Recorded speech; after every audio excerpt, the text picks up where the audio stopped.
Ako, may pagkukulang sa kanya. Halos patayin ko na yung dati kong asawa.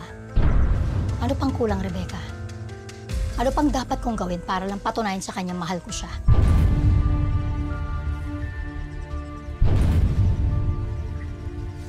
Baka hindi yan ang hinahanap ni William.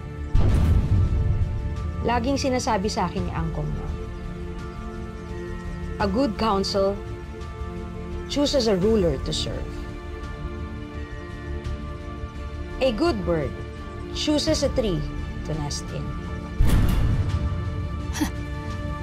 Hindi ako ibon, Rebecca.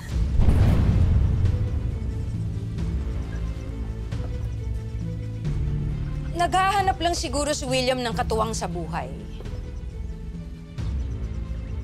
Isang taong mapagkakatiwalaan niya. Isang taong makapagbibigay sa kanya ng impluwensya at ng kapangyarihan.